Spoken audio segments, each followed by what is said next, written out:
안녕하세요. 착하고 예쁜 두 아이의 엄마입니다. 어디서부터 어떻게 이야기를 전해야 할지 고민을 많이 했습니다. 남편을 잘못 만나면 당대 원수, 아내를 잘못 만나도 당대 원수라는 말이 있죠. 결혼을 잘못하면 정말 평생을 불행하게 살 수 있다는 뜻인데요. 그만큼 결혼이라는 건 신중하게 판단해서 결정을 해야 하고 또 그만큼 운도 따라줘야 하죠.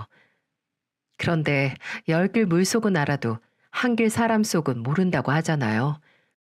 당장 부모님들은 내 속으로 낳은 자식 속도 다 모른다고 하는데 어떻게 생판 처음 만나는 사람의 속까지 다 알아서 결혼을 결정할 수 있겠어요? 다 사랑에 눈 멀고 뭣도 모르고 냅다 결혼을 하는 게 다반사죠. 저는 사람을 잘못 만나서 잘못된 선택은 할 수 있고 내가 선택한 사람이 알고 보니 제대로 된 사람이 아닐 수 있다고 생각합니다. 누구든 실수는 하는 법이니까요. 중요한 건 실수를 인정하고 내 인생의 실수를 만회하기 위해 새로운 선택을 하는 거라고 생각합니다. 저는 한 번에 크나큰 실수를 했고 이 실수를 제대로 잡기 위해 치열한 싸움을 했습니다. 제가 즐겨보는 채널에 이렇게 사연을 보내는 이유는 만일 저와 같은 분들이 계시다면 제 이야기를 듣고 조금의 용기와 응원을 얻어가셨으면 하는 바람입니다. 모든 일은 제가 친구를 따라 한 술자리에 가면서부터 시작이 됐죠.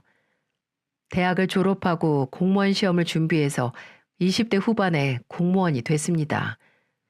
2년가량 수백 권의 책 속에 파묻혀 공부만 했으니 정말 재미없게 살았죠. 시험 합격 후에 도청으로 발령받고 이제야 잊고 있던 젊은 날의 시간을 되찾으려고 참 많이 놀았습니다. 아무리 힘들어도 틈틈이 취미 생활도 하고 친구들과 놀러도 다녔어요. 그렇게 그날도 친구와 함께 술 한잔 기울이고 있는데 이 친구가 갑자기 본인 남자친구를 부른다는 게 아니겠어요? 제가 불편하다고 남자친구 보고 싶으면 나중에 만나라고 하니까 다 생각이 있다면서 본인만 믿으라는 이상한 소리를 하는 게 아니겠어요? 아니나 다를까 알고 보니 친구의 남자친구가 본인 친구를 데려오더군요. 아, 얘가 나 짝을 지어주려고 불렀구나 싶었습니다. 뭐, 얘가 나한테 소개시켜주는 사람이면 나쁠 건 없겠다 하는 마음에 저도 적당히 즐기려고 했습니다. 근데 이 사람 느낌이 그냥 가볍게 만날 사람 같지 않더라고요.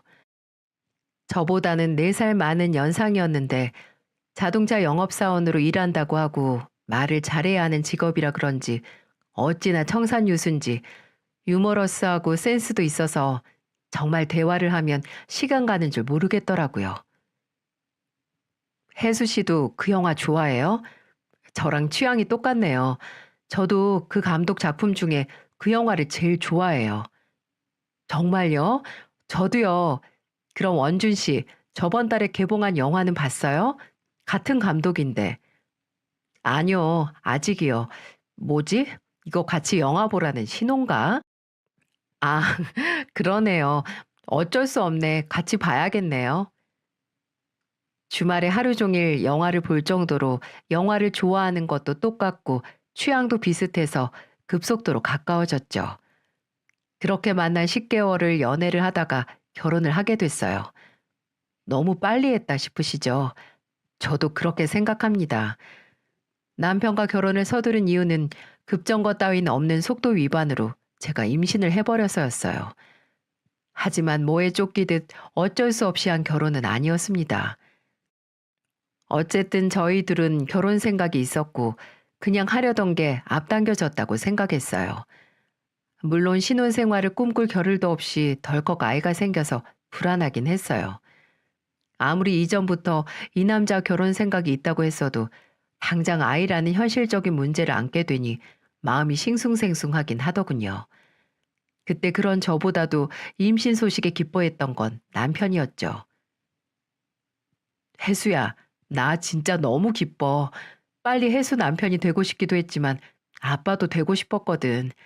아무 걱정 마. 낳으면 내가 다 키울게. 우리 회사 남자도 육아휴직 잘 되어 있는 거 알지? 아, 딸일까 아들일까 너무 궁금하다. 뭐든 건강하게만 태어났으면 좋겠어. 뭐 먹고 싶은 건 없어? 어디 불편하진 않고? 아유, 오버하지 마. 아직 그럴 때 안 됐어. 그런가? 배는 언제쯤 부풀지? 살도 많이 튼다고 하던데 내가 매일 크림 발라줄게. 걱정 마. 아유, 진짜 공부할 게 태산이다, 태산.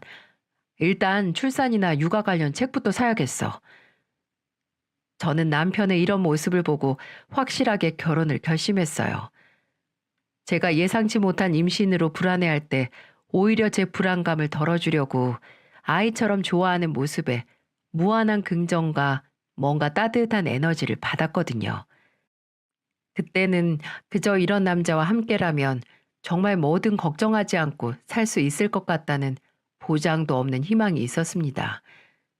급하게 진행되는 결혼임에도 다행히 양가에서 축복을 해주셨어요. 저희 부모님은 걱정하시긴 했지만 이왕 낳을 거면 조금이라도 더 젊었을 때 낳아야 제 몸이 힘들지 않을 거라고 하셨고 시댁에서도 빨리 손주가 보고 싶었었다고 정말 잘 됐다고 하셨죠. 시아버지와 시어머니는 포장마차식 술집을 하셨는데 아, 진짜 시어머니 김치찌개가 일품이었어요. 대부분 임신하고 입덧 시작하면 제일 기피하는 음식이 김치라던데 전 오히려 임신 기간 내내 시어머니표 김치찌개를 입에 달고 살았어요. 주변에서는 너무 급하게 한 결혼 아니냐고 걱정을 많이 했는데 그건 다 괜한 걱정일 정도로 아무 문제가 없이 지냈습니다. 오히려 결혼하고 시간이 갈수록 남편의 새로운 모습을 발견해서 좋았죠. 남편이 영업을 오래 해서 몸에 예의가 배어 있다는 건 알고 있었지만 이렇게 어른에게 잘하고 살가운 사람인지는 몰랐었거든요. 근데 저희 부모님, 특히 아버지에게 어찌나 잘하는지 제가 다 고마울 정도였어요. 저희 아빠는 정육점을 운영하시는데요. 약간 험상궂은 인상에 체격도 좋아서 사람들이 쉽게 다가오지 못하는 분위기거든요. 딸인 저도 종종 아빠 얼굴을 보면 놀라곤 한답니다. 근데 남편은 장인과 사위라는 관계에도 어색하지 않은지 참 잘 다가가더라고요. 캠핑이나 집들이 등 고기를 조금 많이 살 일이 있으면 좀 멀더라도 무조건 아빠 정육점으로 달려가서 고기를 샀죠. 장인어른, 저희 왔어요. 아빠, 우리 고기 사러 왔어요. 뭐야, 또 왔냐? 그 동네도 정육점 있을 텐데 뭐하러 여기까지 와서 사? 기름값 아깝게. 뭐 어때요? 이렇게 아빠한테 딸 얼굴도 보여주는 거죠. 맞아요, 장인어른. 이렇게 자주 찾아뵈면 좋죠. 저희 내일 집에 손님 오기로 해서 항정살 6인분만 썰어주세요. 그래, 거 앉아서 잠깐만 기다려라. 아버지가 고기 손질을 시작하면 남편은 옆에서 감탄을 했어요. 우와, 장인어른 팔뚝 봐봐. 웬만한 애기 얼굴만 하네, 진짜. 아빠가 어렸을 때 운동을 하셔서 그래. 아, 맞네. 장인어른 유도하셨다고 했죠? 진짜 대단하다. 역시 운동을 좀 했던 사람은 운동을 오래 쉬어도 기본적으로 일반 사람들이랑 몸이 달라요, 달라. 아, 왜 여기까지 들어와서 고기 써는 걸 보고 있어? 걸리적거리니까 나가서 앉아 있으라니까. 고기 때깔이 하도 좋아서 저도 모르게 그만 들어왔어요. 빛깔 봐요. 사람을 아주 홀리네요, 홀려. 저희 아빠도 남편의 주접 아닌 주접이 싫지 않으셨는지 남편이 가면 꼭 뭐 하나 챙겨주셨어요. 이렇게 말 잘하고 싹싹한 남편과 결혼하고 6년이라는 시간이 지났습니다. 그동안 둘째까지 낳아서 집안은 더 북적북적해졌죠. 남편은 출산 전에 말했던 것처럼 도와주는 육아가 아닌 함께하는 육아라는 약속을 지켰어요. 시간이 정말 순식간에 흐르더군요. 둘이서 아무것도 모른 채 정신없이 키운 큰딸이 유치원에 들어가고 그래도 조금 육아 경력이 쌓여서 여유 있게 키운 아들이 4살이 되어 어린이집에 다니기 시작했죠. 매일같이 출근해서 일하고 집에 오면 아이들과 씨름하느라 전쟁 같은 나날이었지만 큰 문제는 없었습니다. 아니, 그렇게 생각을 했었어요. 애들이 이제 조금 말이 통하고 또 둘 다 유치원과 어린이집에 다니기 시작해서 생활에 조금 여유가 생겼다고 생각을 했거든요. 그래서 저도 그동안 남편과 둘이서 못했던 일을 하고 싶었어요. 쉬는 날에는 잠시 시댁이나 친정의 아이들을 맡기고 둘이 바람을 쐬고 온다든지 하는 거 말이죠. 하지만 오히려 남편은 더 바빠진 것 같더군요. 둘째가 어린이집에 들어가기 전부터 실적을 올려야겠다고 하긴 했거든요. 근데 주말까지 나가서 일을 할 줄은 몰랐습니다. 오늘 토요일인데도 나가? 진짜 고생이다. 이렇게까지 해야 돼? 인센티브 먹고 사는데 어쩔 수 없지. 이제 가족이 4명이잖아. 힘들어도 어쩌겠습니까? 그래도 평일에도 거의 매일같이 야근하면서 주말도 못 쉬니까 몸 상할까 봐 그러지. 걱정 마. 장인 어른만큼 몸이 튼튼하진 않지만 당신 남편 체력도 나쁘지 않으니까 주말에 당신하고 애들만 놔둬서 미안해. 다음에 교회로 나가서 코에 바람이라도 쐬고 오자. 오늘도 집에 있을 거지? 어, 낮에 애들 데리고 잠깐 앞에 공원이라도 갔다 와야지. 애들 때문에 고생하네, 우리 집순이. 두 망나니 상대 잘하고 있어. 되도록 빨리 집에 올게. 저도 힘들긴 했지만 가족을 생각해서 업무량을 늘리는 남편도 걱정이 되더라고요. 남편이 주말에 출근을 하고 저도 밀린 집안일을 하는데 엄마에게서 연락이 오더군요. 시간 있으면 애들 데리고 와서 점심 같이 하자고요. 그래서 애들을 데리고 친정으로 가려고 했습니다. 애 둘 데리고 대중교통 타는 건 너무 힘들 것 같아서 차를 타고 가기로 했죠. 남편은 평소 회사에서 법인으로 영업용 차량이 있어서 회사 갈 때는 그걸 쓰거든요. 보험 문제랑 키로수로 유류비나 톨비가 지원이 되니까요.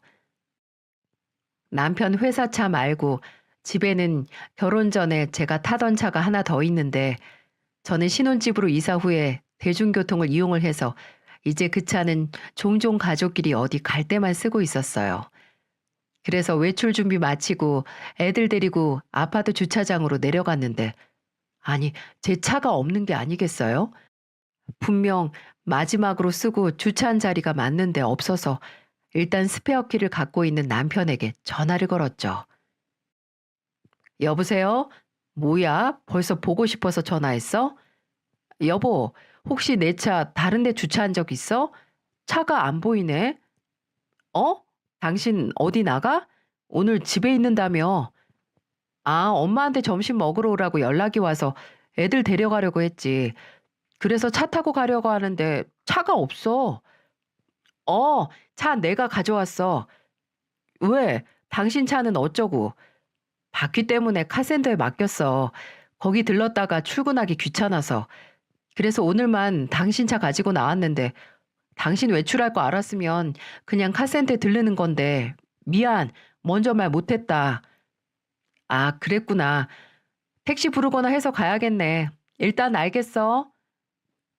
평소 같았으면 그냥 그랬나 보다 하고 말았을 텐데 왠지 느낌이 쎄했습니다. 뭐라고 설명할 수 없는 불안감의 씨앗이 꿈틀거리는 기분이었어요. 일단 그때는 택시 불러서 친정에 갔다 왔네요. 그리고 남편이 퇴근할 때 물었습니다. 내 차 상태 어때? 꽤 오래 운전 안 해서 세차해야 했을 텐데. 먼지만 조금 쌓였던데 내가 오늘 가면서 했어. 그래? 근데 여보, 혹시 차 안에서 내 목욕 가방 못 봤어? 저번에 수영 다니면서 차에 놔뒀을 텐데 가방 안에 내 시계를 뒀던 것 같아. 몇 달째 안 보이네. 어? 못 본 것 같은데? 말 나온 김에 내가 내려가서 확인해 봐야겠다. 또 까먹을라. 내가 갔다 올게. 당신 벌써 잠옷 입었으면서 뭐하러 나가? 나 씻기 전이니까 내가 갔다 올게. 목욕 가방이라고 했지? 어쩐지 허둥지둥하는 모습에 심장이 조금 주저앉았어요. 저 사람이 오늘 내 차를 몰고 간 곳이 회사가 아닐 것 같다라는 불길한 기분이 스멀스멀 올라오기 시작했죠. 당장 뭐라 할 구체적인 증거가 없으니 더 대화를 할 수 없더라고요. 다음 날 퇴근하고 애들 하원시킨 후에 남편 퇴근 전에 주차장으로 가서 차를 확인했습니다. 차에 타서 일단 블랙박스부터 확인을 했죠. 근데 웬걸 블랙박스의 영상이 죄다 지워져 있는 게 아니겠어요? 아니 평소 운전도 잘 안 하는 차에 블랙박스 용량이 얼마나 찼다고 자동 삭제가 됐었을까요? 분명히 3주 전에 제가 주차된 차에 흠집을 발견하고는 블랙박스 영상을 확인해서 백업을 했었거든요. 저는 마지막으로 이 차를 사용한 남편이 고의적으로 블랙박스 영상을 지웠다는 의심을 떨칠 수가 없었습니다. 대체 어디를 갔다 왔길래, 아니 옆자리에 누굴 태웠길래 남편이 바람을 피울 수도 있다는 생각에 그대로 차 안에서 몇십 분을 얼어 있었네요. 그 순간 이 인간을 어떻게 하지라는 생각과 동시에 솔직히 정말 바람을 핀다는 걸 확인하기가 두렵다는 생각이 들었어요. 확실히 확인을 하면 예전으로 돌아갈 수 없을 테니까요. 그렇게 차 안에 얼마나 시간이 지났는지 모르겠습니다.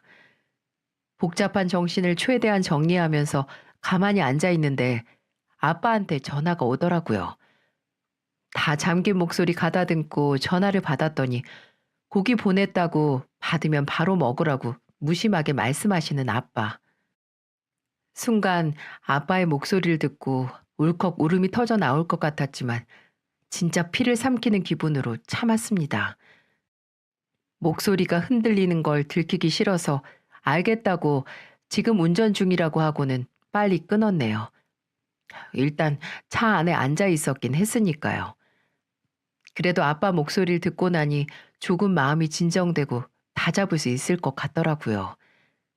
저는 확실한 증거와 사실 확인이 필요했습니다. 만약 정말 바람이 맞다면 이제 끝이라고요. 아무리 제가 두 아이의 엄마이고 내 가정의 일원이지만 아직까지 이렇게 아빠에게 챙김당하는 귀한 딸이라는 생각이 들었어요. 분명 가정에 대한 책임이 있었지만 배우자의 바람까지 눈 감는 게 그 책임에 포함되지 않는다고 생각을 했습니다. 확실한 증거를 찾기 위해 움직였죠. 그 증거를 모으는 동안 집에서 얼마나 연기를 했는지 남편에게 본인이 바람을 핀다는 걸 꿈에도 예상하지 못하는 순진한 아내인 척 했습니다. 혹시라도 남편이 낌새를 알고 행동이 조심스러워지면 제가 증거를 못 모으니까요. 남편 앞에서 바보처럼 웃으면서도 속으로는 남편을 쳐다보면서 심장이 점점 딱딱하게 굳어가는 걸 느꼈습니다. 제가 일하는 회사로 초소형 녹음기와 보조 배터리까지 구입해서 시켰네요. 그리고 남편이 샤워하는 동안 남편 차에 가서 조수석 아래에 설치했어요. 보조 배터리가 있어야 장시간 녹음이 된다는 후기를 보고 용량이 제일 큰 보조 배터리까지 연결했네요. 그리고 제가 일을 해서 미행까지 할 수는 없으니 그건 흥신소에 의뢰했어요. 세상에 제가 살다 흥신소에 연락을 하는 날이 올 줄이야. 정말 드라마에서만 있는 일이라고 생각을 했는데 제 일이 되는 날이 오더군요. 그렇게 저는 2달 동안 최대한 많은 양의 증거를 모았어요. 흥신소에서는 제게 남편이 어떤 여자와 다정하게 팔짱을 끼고 호텔에 들어갔다 나오는 사진과 그 여자가 무려 초등학교 교사라는 정보를 주더군요. 애들을 가르치는 교사가 밤에는 유부남을 만나서 호텔에 들어가다니 심지어 그 여자도 유부녀더군요. 믿어지시나요? 진짜 어찌나 기가 막히던지요. 남편 차에 심어놓은 녹음기에서 두 년놈이 쪽쪽거리면서 애정행각하는 소리까지 얻어내고서야 준비가 끝났습니다. 애들 앞에서 따질 수도 없으니 금요일 저녁에 친정에 맡기고 왔죠. 일단 남편과 말이 끝나기 전이니까 부모님께도 설명하지 않았어요. 그리고 남편, 아니 그 인간을 기다렸어요. 욕망에 눈이 멀어 저와 애 둘을 배신한 이기적인 인간을 말이죠. 그날도 어김없이 밤늦게 들어온 남편, 저는 하루 종일 일해서 피곤한 척하는 남편에게 환하게 웃어주었어요. 왔어? 늦었네. 애들은 다 자나? 오늘 친정에서 자고 오기로 했어. 엄마가 봐주신대. 정말? 와, 우리 장모님 용돈 드려야겠네. 애들도 없는데 오랜만에 우리 둘이 영화나 볼까? 영화? 좋지. 무슨 영화? 내가 준비했어. 이리 와서 한번 앉아봐. 저는 옷도 안 갈아입은 남편을 소파에 앉히고 앞에 제 노트북을 놓았습니다. 에? 왜 화면 작은 노트북으로 봐? TV로 연결해서 보지. 일단 한번 봐봐. 후회 안 할걸? 뭔데? 얼마나 재밌는 거길래? 어라? 이게 다 뭐야? 남편은 제 노트북에서 시작된 본인과 그 초등학교 교사라는 여자의 다정한 모습이 찍힌 사진들이 담긴 영상을 보고 그대로 굳어버렸어요. 제가 사랑을 담아서 일일이 편집해서 만든 영화 한 편이었죠. 어때? 제목은 이 연병을 떨 거면 둘이 결혼하지. 왜 각자 결혼했냐야. 제목이 너무 길긴 하지? 당신 이거 어디서 났어? 혹시 남 미행했어? 내가 그럴 시간이 어딨어. 돈 주고 사람 썼지. 사람을 붙였어? 지금 할 말이 그것뿐이니? 머리가 잘 안 돌아가나 봐? 아니 그게 여보, 내가 진짜 당신이 생각하는 그런 거 아니야. 내가 생각하는 게 뭔데? 우리 아니 저 여자랑 진지한 관계 아니야. 정말 잠깐 실수한 거야. 당신하고 나 둘째 낳고 서먹서먹했잖아. 그래서 내가 잠깐 진지한 관계가 아니라기엔 너무 끈적하던데? 일주일에 4번은 만나서 호텔 가더라 너네. 야근도 주말 근무도 죄다 이 여자 만났던 거겠지? 이 여자 남편은 이 사실 알라나 몰라? 너 이 사람 뒷조사까지 했어? 뭐하러 그런 짓을 해? 그냥 내가 정리하면 되는데. 언성 높이지 마. 당신 지금 그럴 주제 못 돼. 그리고 그래 정리하면 되지. 근데 그쪽이 아니라 나랑. 뭐? 지금 설마 헤어지자고? 지금 이혼하자고 말하는 거야? 그럼 다른 데서 몸 굴리고 와놓고 나더러 계속 당신 얼굴 보고 살라고? 내가 그 정도로 비위가 좋지 못해서. 너 말 조심해. 그리고 어떻게 이렇게 쉽게 이혼 얘기를 꺼내? 우리 애가 둘이야. 너 애들 생각은 안 해? 그럼 당신은 어쩜 그렇게 쉽게 다른 여자랑 놀아나? 그 여자랑 만나면서 애들 생각은 조금이라도 안 났어? 그래, 내가 잘못했어. 근데 이혼은 안 돼. 이혼이 무슨 장난이야? 결혼은 무슨 장난이니? 상대방한테 질리면 여기저기 아무나랑 놀고 다니는 게 재미삼아서 하는 건 줄 알아? 됐고, 난 이혼 못해. 아니, 안 해. 그래, 당신이 그 유부녀랑 바람 피우고 다닐 동안 일해서 돈 벌고 애들도 봐주는 나 같은 사람 놓치기 싫겠지. 근데 어쩌냐? 난 그 정도로 머저리가 아닌데? 너 나랑 헤어지고 싶으면 집이랑 애들 두고 네 몸만 나가. 먼저 헤어지자는 사람이 나가서 살아야지. 미쳤니? 당신 지금 두 손으로 싹싹 빌어도 나 애들 단독 양육권 신청하고 재산 분할까지 해서 이 집 받을 거야. 근데 뭐? 내 몸만 나가라? 당신 지금 당신 처지가 파악이 안 돼? 그래서 내가 이혼하기 싫다고 하잖아. 당신이 나 한 번만 봐주면 나도 당신도 또 애들도 이혼이라는 상처 안 받을 수 있는데 너무 이기적인 거 아니냐고. 내가 미치겠네. 누가 누구더러 이기적이라고 하는 거야? 길 가는 사람 붙잡고 물어봐. 지금 누가 이기적인 건지. 심지어 당신 엄마도 당신이 이기적이라고 할걸? 웃기는 소리 하지 마. 지금 가정을 지키려고 하는 건 나라고 나. 가정을 그렇게 지키고 싶어 하신 분이 다른 여자랑 매일 호텔 가서 놀았니? 참나 진짜 현실 파악을 못하네. 잠깐 기다려봐. 저는 아직도 상황 파악을 못하는 남편 앞에서 바로 시어머니에게 전화를 걸어 스피커폰을 켰죠. 어디 본인 어머니가 이 사실을 다 알고 크게 노하는 걸 듣는다면 좀 정신을 차리고 저 입을 다물지 않을까 싶었어요. 어머님께 한번 여쭤보자. 바람핀 남편과 그거 알고 이혼하자고 하는 아내 중에 누가 더 이기적인지. 야, 너 전화 안 끊어?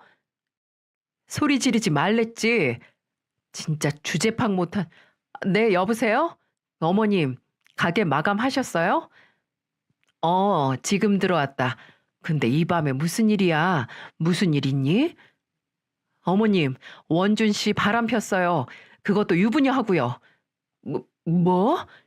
야, 너 전화 끊으라고. 지금 뭐 하는 짓이야? 지금 소리 지르는 거 들리세요? 제가 바람핀 증거 다 잡아서 이혼하자고 하니까 저더러 이기적이라고 하는데 지금 누가 더 이기적인 것 같으세요? 아니, 이게 다 무슨 소리냐? 원준이가 딴 여자를 만났어?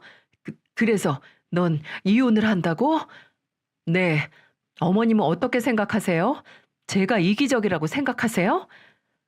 아유, 이 아밤에 당최 무슨 일인지 모르겠네. 일단 얘 호들갑 떨지 마라. 네? 남자 바람 피는 거 다 한순간이야. 그거 못 참아서 헤어진다 어쩐다 난리치면 오히려 네 손해다. 어머님, 지금 그게 말이 된다고 생각하세요? 만약 제가 원주 씨 말고 다른 남자랑 바람 피웠어도 그 소리 하셨을 것 같아요? 넌 다짜고짜 전화해서 원준이가 바람 났다고 하더니 이제 이 시애미한테 고함이나 치니? 너네 일, 너네가 알아서 하는 건데 남편 바람 눈 한 번 딱 감으면 그냥 지나가는 거야. 그럼 시아버지가 다른 여자랑 바람 나면 눈 한 번 딱 감았다가 뜨세요. 제가 순진했던 거죠. 가재는 개편, 지 자식이 바람 났는데 며느리 편드는 시부모님이 얼마나 있겠습니까? 저는 괜히 기분만 잡치고 바로 전화를 끊어버렸어요. 남편은 본인 어머니가 편들어준 게 무슨 어마어마한 힘을 얻은 거라고 착각을 한 건지 기세등등한 얼굴을 하더군요. 너 돌았냐? 다짜고짜 전화해서 그게 무슨 막말이야? 그래, 백정 딸려니 예의범절 있을 리가 없지. 뭐? 당신 지금 말 다 했어? 뭐 백정? 그럼 너희 아버지 조선시대였으면 백정 소리 들었어. 천민 중에 천민이라고.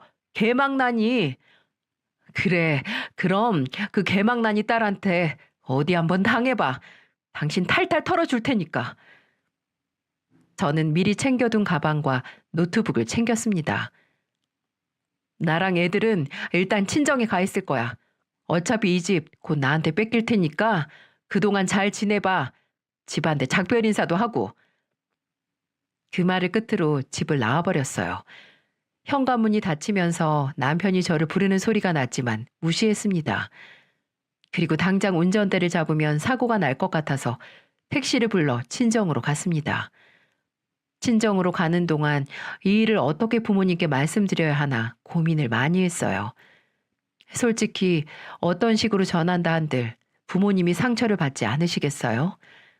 그때 새벽에 두 손 가득 가방 들고 나타난 절 보고 부모님이 지은 표정을 아직까지 잊을 수가 없답니다.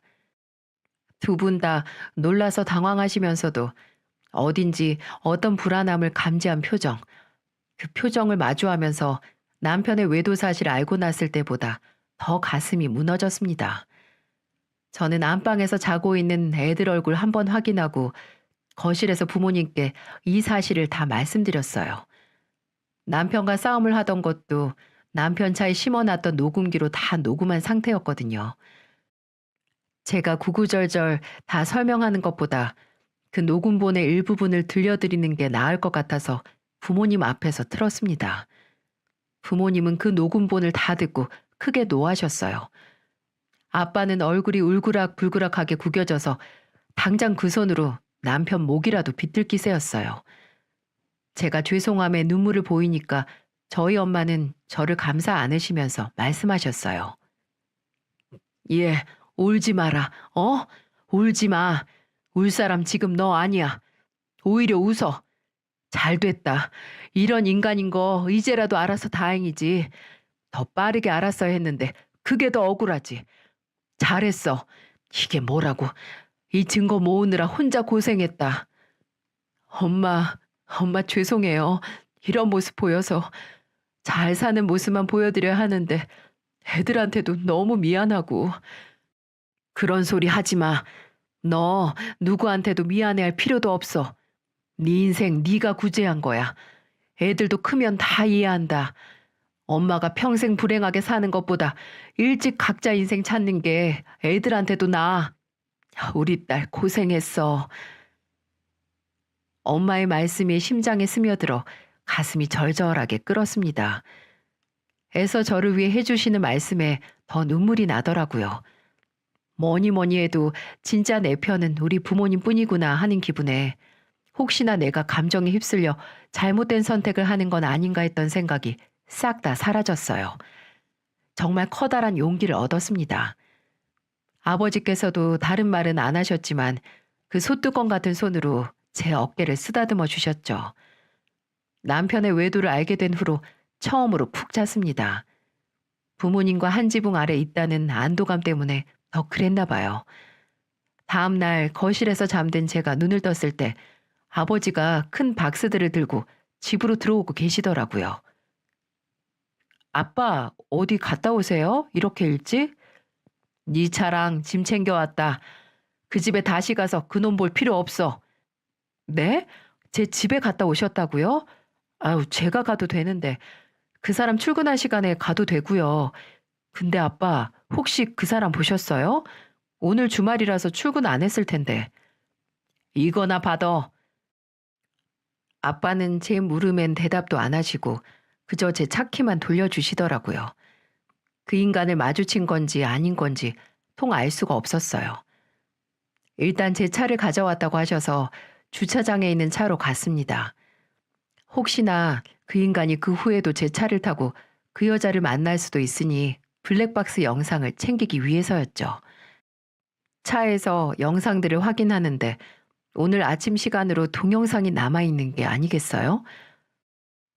제 차 블랙박스는 주차하고 있는 동안에는 차가 충격을 받으면 자동으로 녹화가 시작되게 설정을 했거든요. 뭔가 해서 틀었는데 와, 진짜 충격적인 걸 발견했죠. 영상은 차가 한 차례 흔들리면서 저희 아빠와 남편이 등장하면서 시작을 했습니다. 아빠께서 들고 있던 상자를 차 위에 올려놓으면서 차에 충격이 갔고 그렇게 녹화가 시작됐나 보더라고요. 이렇게 다 가져가시면 어떻게 해요? 아직 이혼이 확정된 것도 아닌데. 그 입 다물어. 설령 혜수가 이혼을 안 한다고 해도 이젠 내가 반대야. 어디 자식들한테 부끄럽지도 않아? 아내도 애도 있는 자식이 또 다른 유부녀랑 바람이 나냔 말이야. 네가 사람 새끼야? 그리고 퍽 하는 소리와 함께 남편의 얼굴이 180도로 돌아갔어요. 그렇습니다. 아빠가 화를 못 참고 남편 얼굴을 내리치신 거죠. 정말 때린다는 표현이 아니라 내리꽂았다는 표현이 적당할 정도의 주먹이었어요. 장인어른, 지금 폭력 쓰신 거예요? 아, 기가 막혀서 진짜. 진짜 뭐? 백정이나 다름없다고? 그래, 어디 그 백정 손에 신나게 맞아봐라, 이 양반 새끼야. 아빠가 남편에게 달려들려고 하자 남편은 놀라 자빠지더군요. 그리고 그대로 줄행랑을 쳤습니다. 진짜 백정 손맛이 무섭긴 했나 봐요. 그렇게 꽁지가 빠져라 도망을 치는 것 보면 말입니다. 이혼한다고 말할 때 아빠의 침통한 표정을 보고 혹시나 저한테 좀 실망을 하신 건 아닌가 했는데 역시 저희 아빠는 딸을 위해서 못할 게 없는 분이셨어요. 그 영상을 보면서 괜히 눈물도 나고 한편으로 크게 웃기도 했네요. 그 이후로 저는 빠르게 이혼 소송을 시작했어요. 제 변호사는 제가 모은 증거를 보고 박수를 쳐주었어요. 진짜 잘 모았다고요. 사진도 녹음된 대화도 외도 사실이 분명하게 드러나 있어서 문제없이 유책 배우자 이혼 소송으로 승소할 수 있을 거라고 하더라고요. 그 두 년놈이 드나든 호텔, 모텔에도 로비에서 그 둘이 같이 들어오고 나가는 CCTV 영상까지 법원에 증거 보전 신청을 했거든요. 그 인간뿐만 아니라 바람 피운 상대 여자에게도 손을 썼습니다. 그 여자가 교사로 다니고 있는 초등학교와 해당 교육청에 민원을 넣었어요. 유부녀 선생이 다른 유부남과 불륜을 저질러서 한 가정이 파탄났다고요. 그런 인간에게 우리 아이들을 맡길 수 없다고요. 그걸로 분이 안 풀려서 그 초등학교 맘카페에도 글을 올렸습니다. 민호는 학교에서 무시하면 그만이지만 그 여자 다니는 학교가 사립이라서 학부모님의 입김이 확실할 것 같다고 생각을 했거든요. 사실 저는 명예훼손을 각오하면서 올린 글이었어요. 지 잘못 모르고 저를 찾아내 고소한들 저도 상간녀 소송을 걸 계획이었으니 잃을 게 없다고 생각을 했어요. 이후 그 맘카페에서 그 상간녀라는 선생이 불륜 사실을 안 학부모들과 학교의 압박을 못 이겨서 그만뒀다는 소문이 돌았죠. 그 여자는 모든 일이 빨리 끝나길 바라는 건지 변호사를 통해 제게 위자료 합의를 하자고 제안해 왔습니다. 학교에서 정말 많이 시달려나 보더라고요. 하지만 남편과의 이혼은 정말 길고 길었어요. 재산 분할이 문제가 아니라 단독 양육권 문제 때문에 시간이 꽤 오래 걸렸죠. 그렇게 애들을 사랑하고 생각했던 인간이 불륜으로 가정을 찢다니 말이 되나요? 정말 애들을 생각했으면 불륜이라는 유혹 앞에서 애들 얼굴을 떠올리며 참았겠죠. 심지어 이혼 소송 내내 저를 찾아왔더군요. 저희 아빠가 무서워서 친정까지는 못 찾아오고 제가 일하는 도청 앞에서 기다리고 있더라고요. 저를 발견하고 차에서 내려 버선발로 뛰어와 빌기도 했죠. 여보, 내 말 좀 들어봐. 나 그 여자랑 진짜 끝났어. 당신이랑 애들 생각해서 그 여자랑 끝냈다고. 헛소리 하지 마. 당신 그 여자 남편한테 상간남 소송 당했다며? 내 변호사한테 다 들었어. 근데 무슨 날 생각해서 헤어진다고 해? 소송당해서 무서우니까 헤어졌지. 소송, 그건 맞는데 나 정말 당신 생각해서 마음 돌린 거야. 나 아직도 당신밖에 없어. 진짜라니까. 애들 생각해서 나 한 번만 제발 믿어줘. 상간남아 잘 가. 그리고 상간남 목소리 듣기도 싫으니까 변호사 통해서 말해. 이후로 저는 무시로 대응했지만 눈물겨운 남편의 쇼는 계속됐어요. 문자로 전화로 직접 찾아오면서 저를 설득하고 회유하고 나중에는 협박까지 했죠. 물론 저는 남편이 나타나기만 하면 녹음기를 꺼내서 그 내용도 모조리 녹음을 했어요. 너 진짜 나랑 헤어지고 후회 안 할 자신 있어? 너 혼자 애들 데려가서 키울 자신 있냐고. 있어. 나 능력도 있고 당신한테 양육비도 꼬박꼬박 받아서 애들 잘 키울 거야. 애들한테도 바람 펴서 가정 버린 아빠 필요 없고. 정말 이렇게 헤어진다고? 말이 돼? 진짜 너 뭘 믿고 이러는 건지 모르겠는데 계속 건방 떨면 진짜 후회하는 수가 있어? 너나 주제 파악하고 방구석에서 혼자 후회해. 나는 이미 당신 만난 그 순간부터 후회했으니까. 그리고 백정한테 맞고 그 딸 손에도 맞기 싫으면 2번 다시 내 눈에 띄지 마. 지금 후회하는 게 누군데 누가 누구한테 후회할 거라고 하는지 헛웃음이 다 나더라고요. 도저히 저를 혼자 설득할 수 없다고 생각을 했는지 나중에는 시어머니에게서도 전화가 오곤 했습니다. 지금 제 남편 매일 일도 안 나가고 시댁 포차에서 술 먹고 있다고요. 한 번만 눈 감고 사람 인생 구제해달라고 우는 소리를 하시더라고요. 저는 그저 그런 시어머니에게 눈 딱 감고 모른 척하라는 말만 하고 끊었네요. 그 인간 일을 그만둔 건지 잘린 건지 모르겠지만 그 꼴 보는 시어머니 속이 말이 아닐 거라는 건 확실했죠. 지금은 다행히 이혼 소송에서도 승소해서 친정에서 부모님과 아이들과 함께 생활하고 있습니다. 제 몫의 위자료도 톡톡히 받았고 아이들에 대한 단독 양육권도 가져왔네요. 정말이지 진짜 질기고도 추잡한 싸움이었어요. 그저 지금은 한 번의 잘못된 선택에 대한 책임을 지었다고 생각을 합니다. 솔직히 그 인간 바람을 알고 난 후에 생각을 해본 적이 있었어요. 만약 내가 모른 척한다면 남편이 그 여자랑 헤어지고 나한테 다시 온다면 나는 그 상태로 살 수 있었을까 하고요. 하지만 눈 가리고 귀 막고 입 막고 계속 그 인간 옆에 있는 것보다 지금 30 후반에 이혼한 두 아이 싱글맘이 비교할 수도 없이 속이 편할 거라는 생각이 들어요. 모두 저를 믿어주고 용기를 준 가족들 덕분이겠죠. 전화위복이라는 말이 있죠. 딱 지금 저의 상태를 대변할 수 있는 말입니다. 분명 그 인간의 외도와 이혼은 여러모로 제게 화였지만 지금이 그 화를 이겨내고 이루 말할 수 없는 긍정적인 효과를 받았으니까요. 이혼을 선택하면서 저는 제 인생의 전환점을 맞이해서 완전한 주도권과 자기 통제를 할 수 있는 힘을 얻었답니다. 혹시라도 당장 눈앞에 제가 겪어온 것과 같은 큰 선택을 앞둔 분들, 단 한순간만 생각을 해보세요. 나를 소중하게 여긴 사람들의 얼굴과 내 자신이 무엇을 선택해야 행복할 수 있을지를요. 인생은 순간순간 모두 크고 작은 선택으로 이루어져 있고 그 선택을 하고 그 선택에 영향을 받는 건 모두 나라는 것을요. 그리고 무엇을 선택하든 그것에 책임을 지고 언제나 나라는 내 편이 곁에 있다는 걸요. 분명 가족과 사랑하는 사람들의 응원이 힘이 되는 건 사실이지만 내 자신의 확신이 없다면 앞으로 나아갈 수도 없을 테니까요. 어느 길로 가든 나 자신은 내 편이 되어야 한다고 생각합니다. 제 긴 이야기를 들어주신 분들 모두 나 자신을 믿고 응원하면서 순간의 선택에 최선을 다하시길 바랍니다. 모두들 행복하세요.